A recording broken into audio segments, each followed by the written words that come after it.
मैंने अपनी सासू माँ को एक बार ऐसी अवस्था में देख लिया कि जब से देखा है मैं अपने आप पर कंट्रोल नहीं कर पा रहा हूँ। दोस्तों, वीडियो बहुत ही इंटरेस्टिंग है, बस वीडियो को पूरा देखो। अगर मज़ा ना आए ना तब कहना। नमस्कार दोस्तों, यह कहानी मेरी निजी जिंदगी से जुड़ी हुई है। मेरी शादी को 4 साल हो चुके हैं और मेरे पास एक बेटे है। दोस्तों, मेरी शादी जहाँ से हुई है उनके पास कोई बेटा नहीं है। उनके पास मात्र 2 बेटियां थीं। एक मेरी पत्नी और उसकी छोटी बहन जो कि अपने माँ बाप के पास रहती है। मैं और मेरी पत्नी एक रियल एस्टेट कंपनी में काम करते हैं और हमारे पास एक 4 साल का बेटा है जिसकी देखरेख मेरी सासू माँ करती है। सासू माँ मेरे बेटे से काफी प्यार करती हैं और लगाव भी रखती हैं। बेटा भी हमारा उनके पास रहना चाहता है। हम लोग जब भी नौकरी के लिए निकलते रहे तब अपने बेटे को अपनी सासू माँ के पास छोड़ देते हैं और उधर से आते वक्त अपने बेटे को अपने साथ घर ले आते हैं। कभी कभी ऐसा होता है कि मेरी पत्नी ऑफिस से लेट आती है और मैं जल्दी आ जाता हूँ, तो मैं रास्ते में ही अपने बेटे को लेकर ससुराल से अपने घर आ जाता हूँ और मेरी घरवाली बाद में घर आ जाती है। ऐसे मानो कि मेरा ससुराल रोज का आना जाना है और मैं रोज ही अपने बेटे को लेने जाता हूँ। लेकिन मेरी सासू माँ देखने में इतनी स्मार्ट और सुंदर औरत है जिसे देखकर किसी का भी दिल पिघल जाएगा। सासू माँ हमेशा साड़ी पहने रहती है और उनकी कमर जो है बहुत मोटी ताजी और सुंदर देखने में लगती है। गोरी गोरी और पीछे का हिस्सा भी बहुत भारी है। ऐसे मान के चलो उन्होंने अपने शरीर को पूरी तरीके से मेंटेन करके रखा है। मेरे ससुर एक शराबी आदमी है जो 24 घंटे शराब के नशे में रहते हैं। वैसे तो परिवार में किसी चीज की कमी नहीं है, धन दौलत सब कुछ है, लेकिन हमारे ससुर एक शराबी व्यक्ति है। एक दिन ड्यूटी से लौटते हुए मैं अपने बेटे को लेने अपने ससुराल गया था। उस दिन मैं जब अपनी ससुराल गया था तो मेरी सासू माँ मैक्सी पहने हुए थी। मैक्सी देखने में इतनी छनी हुई और बारीक थी कि उनके अंदर के कपड़े भी बहुत अच्छे से दिख रहे थे। और मैं जाकर सोफे पर बैठ गया और सासू माँ पीछे से मेरे पास आई और कहने लगी, चाय बनाकर लेकर आऊं। मैं उन्हें देखता रहा तार तार के। उन्होंने फिर कहा, बेटे मैं तुम्हारे लिए चाय बना के लेके आऊं। मैंने उन्हें देखता रहा। मैंने उनकी बात फिर भी नहीं सुनी और मैं उन्हें निहार कर देख रहा था। मैं सोफे पर बैठा हुआ था। वो थोड़ी सी झुकी। झुकने के बाद मुझसे पूछी, कहने लगी, बेटा क्या चाय बना के लाऊं? और मेरी निगाह उनके मुंह पर पड़ गई।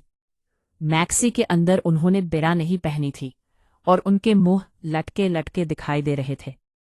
मेरे मुंह में ऐसे मानो पानी आने लगा था और हंसकर सासू माँ कहने लगी, बेटे जब से तुम यहाँ आए हो मुझे ताड़ ताड़ कर देख रहे हो। क्या मुझे पहले कभी तुमने देखा नहीं है?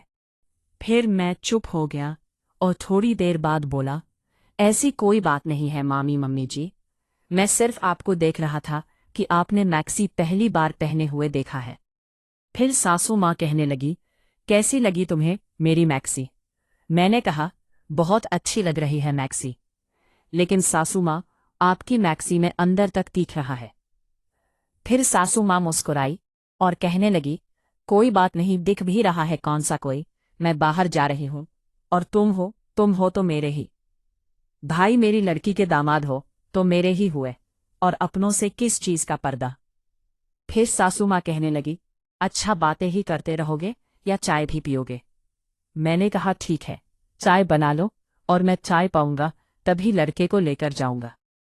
फिर सासू माँ मेरे पास से उठकर रसोई में चली गई और मैं वहीं बैठे बैठे सासू माँ के बारे में सोचने लगा और अपने मन में सोच रहा था कि सासू माँ ने अपने आप को इतना फिट फाट करके रखा है।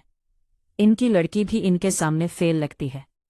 इनकी लड़की ऐसी लगती है जैसे वो इनकी माँ हो, क्योंकि सासू माँ का जो पीछे का हिस्सा था वो बहुत ही भारी और गोल था।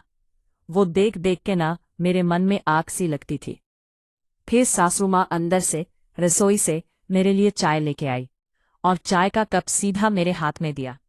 मेरी नज़र मैक्सी से हट नहीं रही थी और सासू माँ ने मेरे हाथ में जब कप पकड़ाया तो मैंने उनके हाथ भी कप में ही दबा लिए। फिर सासू माँ कहने लगी, बेटे ये क्या कर रहे हो तुम?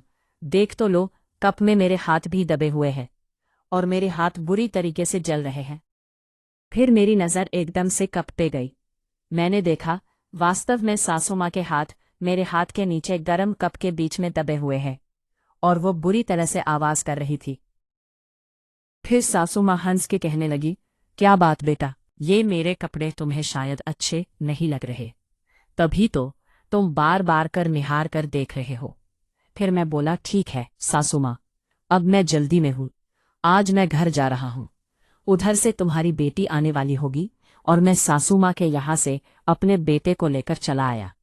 अगले दिन ऑफिस जाना था, लेकिन मेरी छुट्टी थी। घरवाली को ऑफिस जाना था। घरवाली को मैं ऑफिस छोड़कर और बच्चे को तो मैं पहले ही घर छोड़ के गया था सासू माँ के। घरवाली को ऑफिस छोड़कर मैं सीधे सासू माँ के घर चला आया और सासू माँ से कहा मैंने कि आज मेरी छुट्टी है और तुम्हारी लड़की ड्यूटी पर है। सासू माँ बोली, खाना थोड़ी बना के गई होगी, वो तो होटल पर खा लेगी। तुम एक काम करो, यहाँ बैठो और बच्चे से बात करो, मैं तुम्हें खाना बनाकर ला रही हूँ। मैंने कहा, ठीक है भाई, आज सासू माँ का खाना खाते हैं। सासू माँ उस दिन पेटीकोट साड़ी ब्लाउज पहने हुए थी। ब्लाउज में सासू माँ के मुंह मोटे मोटे बहुत सुंदर दिख रहे थे और मैं उन्हें निहार निहार के देख रहा था। बोली, ठीक है। सासू माँ बोली, ठीक है, मैं तुम्हें खाना लेकर आती हूँ बनाकर। जैसे ही वो मेरी तरफ से घूमकर और मटक मटक के निकली, मेरी निगाह उनके पिछवाड़े पर थक गई वहीं, और मैं बार बार निहार के देख रहा था। सासू माँ रसोई में घुस गई और मैं बच्चे को खिलाने लगा और सोचने लगा, कैसे भी करके ये मेरी सासू माँ मुझसे पट जाए, फिर मेरी जिंदगी सफल बन जाएगी। सासू माँ भी मेरे को देख देख कर हंसती थी।